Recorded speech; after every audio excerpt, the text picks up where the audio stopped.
Anybody's head spinning yet? Anybody got whiplash? Do you like what's happening with the chloroquine situation?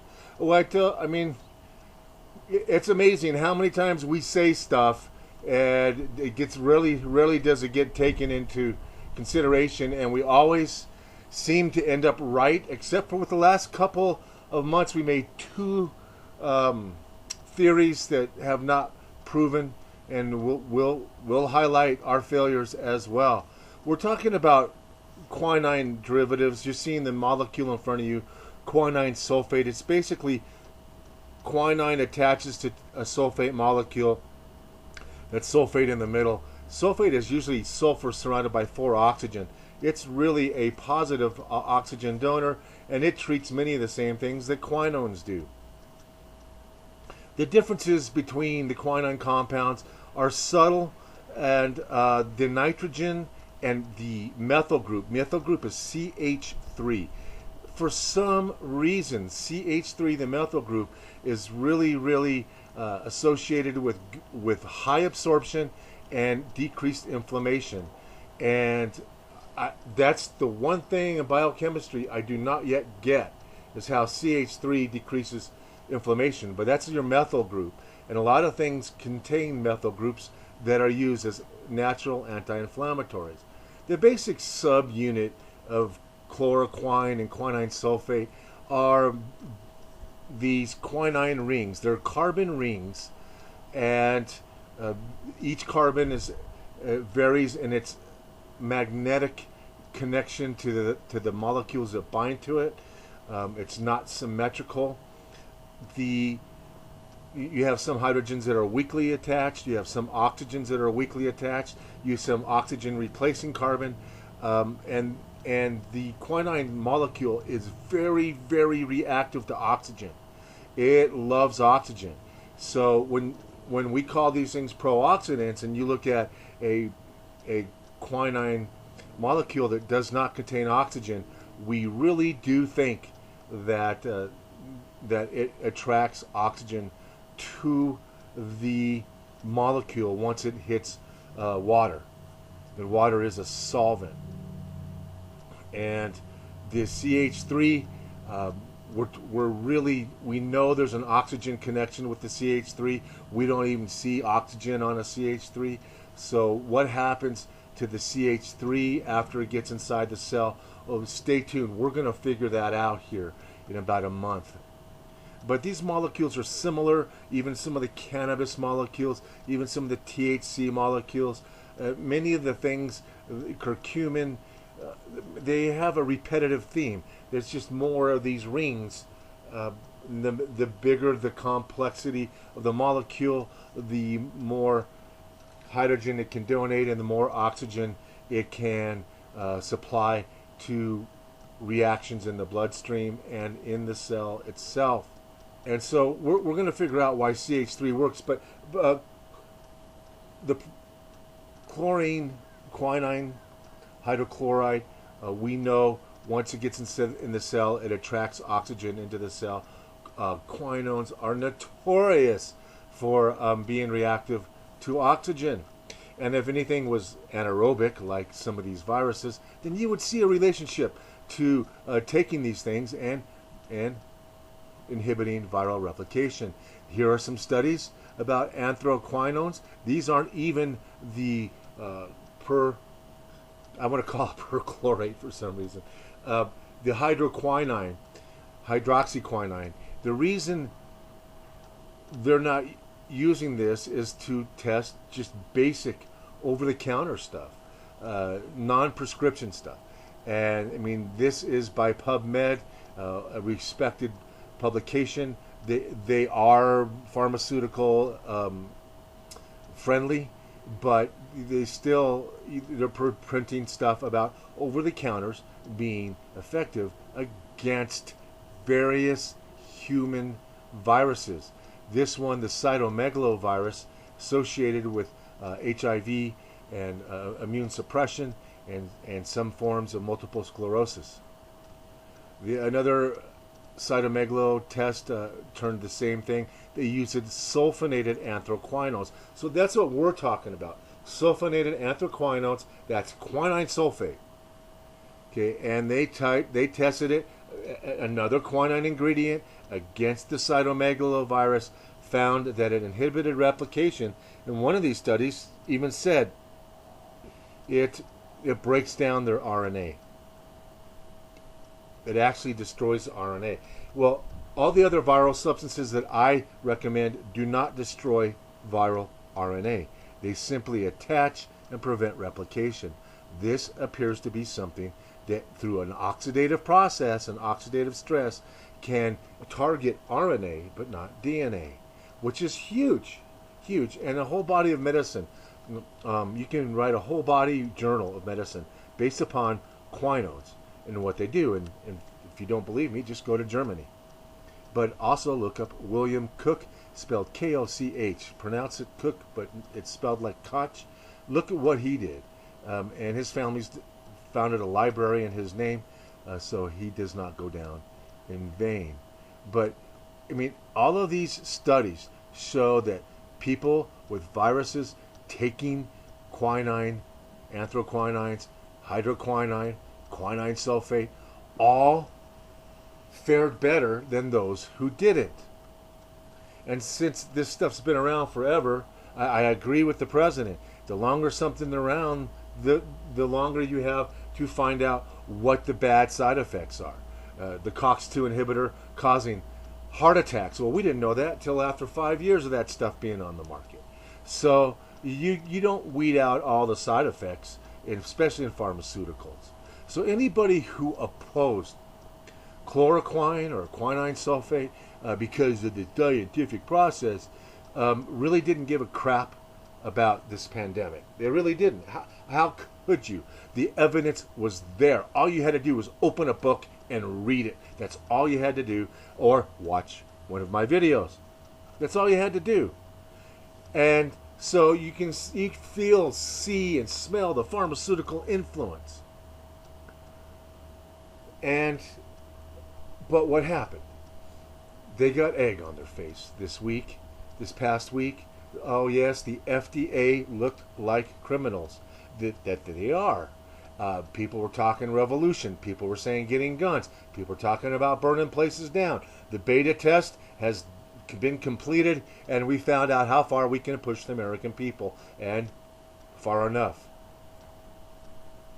And the amazing thing about these compounds is that they've been around. They've been getting used. So we feel real good about you mixing these with any of the antivirals that we recommend. The antivirals we recommend do not destroy RNA of the virus. They destroy nothing. All they do is attach to viruses, prevent them from attaching to cells, and prevent them once inside the cell from replicating, from transcribing their RNA. So what a big political thing going on right before our eyes. Trump praising the FDA. They have so much blood on their hands. I would never praise them, but I would thank them for not acting like pharmaceutical loving criminals that they are. And I do want to say that the compounds are very similar, but the more nitrogen you put on a compound, the deeper it absorbs. Nitrogen is a very heavy, noble gas that they attach to medications just to get them to absorb. So when you have something with nitrogen, the absorption is even greater. Well, these things were absorbable already without the nitrogen. So you get some CH3, some nitrogen on your quinones, and they're going to absorb very, very quickly. And once inside the cell, they're going to hang around for a while, and they're going to pull oxygen across the cell membrane. There's no way they can't. Just like a really heavy mineral gets inside a cell, oxygen chases after that positively charged mineral. Why? Because oxygen is negatively charged and opposites attract. So this man, if you ever have a career, I will faint. Okay? You did not care about my life. You did not care about this pandemic. You pushed an agenda that was criminal. You should be in jail. And because it dealt with life and death situations, you should go to jail for life. What do you do with mass murderers? You should be in jail. If I could find the studies that show you that are using quinones and even prescription quinones to combat viral infections, and they're even giving you, they're showing you the exact mechanism. Half of the physician's desk reference is theory. Well, we don't know how this drug works, but we think it works by doing this. That's not true with hydroquinine. You know why? Because we know how it works. It destroys RNA. So there you go. And what's notorious for destroying RNA is oxygen, oxidative stress. So we should be outraged. There should be rebellion. There should be people in the streets. We should have overrun all the air bases by now. We should have taken over the Capitol. These are criminals. We have a weaponized virus on the loose. And there's a paper trail lined with cash the whole way from Harvard to Wuhan. And so these people have demonstrated that we cannot trust them with these kind of weapons. We have to disarm the military of all biological weapons now, the same way you would disarm Saddam Hussein.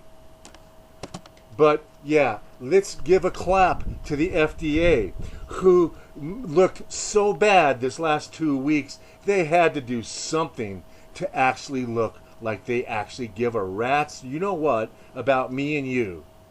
They approved the use of hydroquinine. And guess what? Under the compassionate exemption, which is similar to the right to try. Basically what it does is it protects the doctor from lawsuit if something goes wrong. If you're sick, you're high risk, you got this coronavirus, the things that can happen to you are bad. Immune suppression, neurological damage, cardiac damage, those are bad things. So you qualify to get hydroquinine or hydroxyquinine under the compassionate exemption, which is similar to right to try. So everything that is playing out right before your eyes is following suit to just about every dot that we have traced in the sand. They have followed suit, they have run behind what we've been reporting, but by the way, they've approved hydroxyquinine for this virus. And we know how and why it works. The safer form, quinine sulfate, the sulfated quinines, I just showed you a lab study. It shows antiviral activity. And in fact, some of the diseases they actually prescribe quinine sulfate for, an over-the-counter medicine with a prescription on it for these diseases that are now associated with viruses. So you're giving it to a disease that's strongly and closely associated with a virus, and you don't want to call it antiviral. Something's wrong with your brain. Okay? And they'll try to tell you that autoimmune viruses are not related, but I want to tell you right now, personally, every person that I have ever helped with autoimmune disease, we tested him for Epstein-Barr and cytomegalo and several other viruses, and we kept coming back with Epstein-Barr, and then a little bit of cytomegalovirus, which loves the nerves. And so that's very unfortunate. That viral link will never be made in modern medicine, because the minute you give a link to a disease that, when somebody walks in at 25 with an autoimmune disease, people see dollar signs. They're like, wow, I have a patient for life. I got a 30-year patient. Cancer's dollar signs, but problem is those people die before 10 years is up. Autoimmune, you can keep going for 20, 30 years sometimes. So don't think that autoimmune isn't a billion-dollar industry. Do not even forget that it is a billion-dollar industry. So quinine sulfate helps with rheumatoid arthritis. Now, there are other forms of arthritis, but what causes rheumatoid arthritis? And we find that people get these cysts over their joint. They're like giant cysts. You know what causes most cysts? An infection. Yeah, that's what causes cysts. And we see a high spirochete load in people with autoimmune as well. So how do you get your autoimmune better when you have a high spirochete load and you have been exposed to Epstein-Barr? Some of these organisms produce an immune suppressing enzyme called nagalase, breaks down vitamin D3. This is why vitamin D3 should be part of your normal healthy lifestyle, because most of us are staying out of that incredibly hot sun lately. So vitamin D3, the best way to get it is through sunlight, but if you can't do it, get the D3.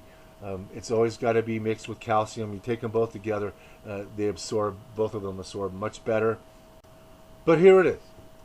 On the week that they've proven they were criminals, when they were shown to really be like the worst kind of criminals, the ones that don't care if you live or die, those are bad criminals. Those are capital crimes. Withholding life-saving medication. If you walk into an ER and need a blood transfusion and they're like, no, we're trying to save money, we won't give you a blood transfusion, and you're like, but I'm bleeding. They withhold that. People go to jail. People get sued. They close down your damn ER for being like that. So what gives the FDA to be like that? Nothing. And they are totally funded, by the way, by the pharmaceutical industry. We do not fund them with taxpayer money. Yeah, good luck with that. No conflict of interest anywhere in government, is there? I do believe if Robert Kennedy's finding that no safety testing on vaccines has ever been done, and we're injecting it into babies, I think that's pretty damning. I don't think you can color that or explain that away. You're so worried about my baby getting the measles that you're injecting them with formaldehyde, aluminum, mercury, pig serum, bovine serum. Come on. Let me color it this way. You have a brand new baby. You want to feed it baby food. You go out and buy this baby food, and then you find out that in that baby food they have trace amounts of mercury, aluminum, pig serum, viral contaminated DNA or RNA. Would you feed that to your baby? Would you say, yeah, I want to buy that food for my baby. Quick, give that shit to my baby. Would you say that? Of course you would.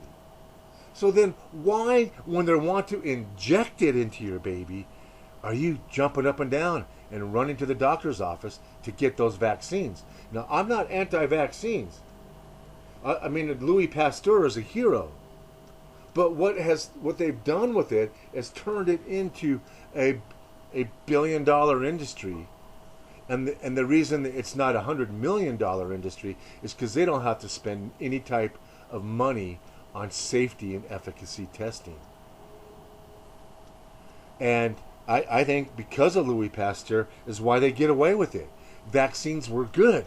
Vaccines saved millions of lives. Vaccines are protective. Protect yourself. Protect yourself. And they got you so worried about the virus, they got you so worried about a bacteria that you're not scared of the mercury and the formaldehyde. Really? Formaldehyde? Really?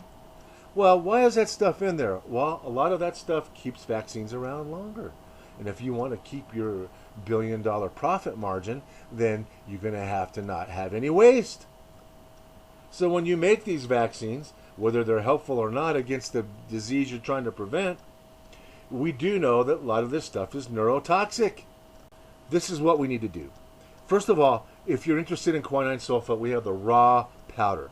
We don't have the finished goods. We have the raw powder. And like anything that's a medicine in powder form, you got to wear gloves. You got to wear masks around it. But you put it in gel caps, or you put it in oil, blend it into a fat, lecithin, MCT, and that's how I fill my pill capsules.